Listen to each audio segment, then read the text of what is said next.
Establishing marketing goals is critical to the success of your YouTube marketing. Countless entrepreneurs and businesses have set up a YouTube presence, made a few posts, and then let it sit untouched for months or even years. This is usually due to a lack or an absence of goals. So, before you even begin establishing any sort of YouTube presence or strategy, you need to establish clear marketing goals. Your goals should be specific, measurable, and attainable. They can be long-term, short-term, or a mix of both. Deadlines and milestones can be helpful as well.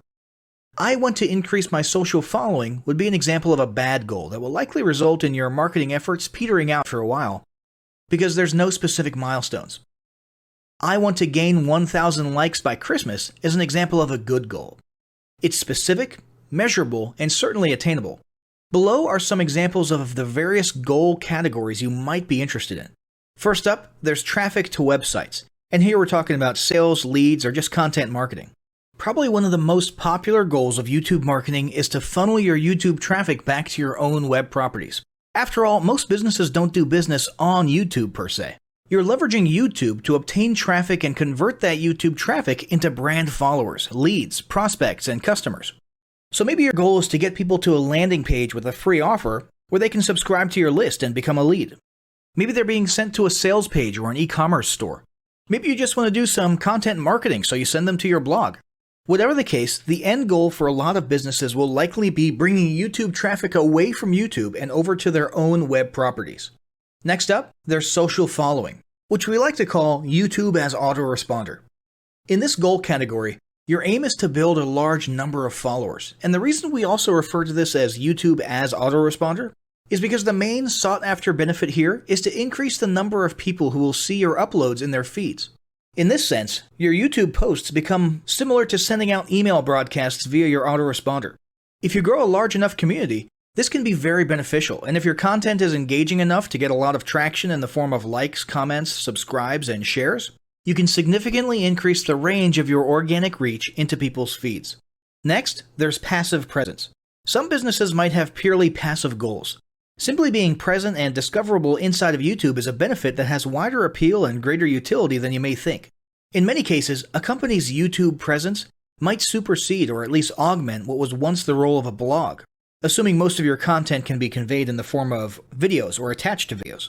When people come across this content of yours and they look at your channel, they can see some basic info about your brand or business, and you can get some traffic to your website. The same approach can also be used for events, communities, and brands.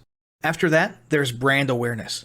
Another goal that's less thought about might be spreading brand awareness and recognition. If you're just starting out, there's a good chance your brand might be in need of a jump start. If nobody's ever heard of you, a great way to increase recognition is to simply create and share unique, helpful, or entertaining content and get your name, logo, and overall brand identity in front of as many people as possible as many times as possible. If this is your goal, you want to avoid being salesy in the beginning. Ensure you're focused almost entirely on posting helpful, relevant, or entertaining videos. After that, there's expanding existing audiences. If you've already got an audience, your goal might be to make it bigger. This can be done via several social marketing methods. Sharing viral content, either curated or created yourself, can lead to a huge increase in your YouTube audience. Although creating your own viral content like that can be great, if you don't have the time or means to do so, you can simply leverage existing content that's already been proven to be viral by curating or resharing it with your own comments or angle added to it. Obviously, you don't want to actually steal and re-upload someone else's video. We're talking about doing a little video review or commentary about a content piece, preferably linking to the original content piece, and adding your 2 cents.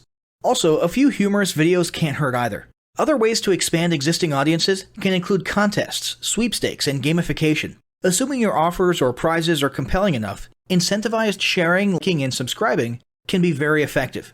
Just ensure your methods are permitted by YouTube's terms of service. Enhancing or repairing public relations. Do you want to set your company apart in the public eye? Do you want to associate your brand with feelings of goodwill and community involvement? Was your business recently involved in a controversial incident that requires damage control? It doesn't take a humiliating public catastrophe to make PR enhancement a good idea. This is a goal that any business can engage in. Non-sales related campaigns can include videos that foster positive values and goodwill, or even involvement in social movements, or noble causes. On the social movement side of things, be careful not to alienate half your prospects, though. Did your business recently donate to a charity, build a school in a third world country, serve food at a local pantry? These are all great things to post about. If not, then they don't necessarily need to be about things that you and your business participated in specifically. They can be content about general things like a heartwarming video about helping the poor or caring for the elderly. Special holidays like Christmas, Thanksgiving, or Mother's Day also present opportunities to leverage emotions, foster goodwill, and enhance your PR. Next, there's market research. A hugely beneficial goal of YouTube marketing is market research. If you're just starting your business or going down a new path, YouTube can be an excellent place to learn more about your audience and your market. This can be done in a structured way with things like mentioning surveys and questionnaires at the end of your videos and linking to them in the description. Or in a less structured way by simply engaging with your audience, commenting, asking questions, and so on. Also, lurking or conversing in YouTube channels or the comments of videos related to your industry can teach you a ton about what your customers want and who they are. Beyond that, you can monitor your competitors' accounts and posts to see what their customers like and what they're complaining about, so you can adjust your business accordingly. Creating your own channel, posting, and engaging in it is another great way to get a constant stream of market and audience data flowing into your business. Ultimately, your goal should be to come up with 1 or 2 ideal customer avatars that you can then base your marketing and product development on. All of the goals you've learned about in this section require some sort of presence on YouTube. Getting that presence started is what we're going to talk about next.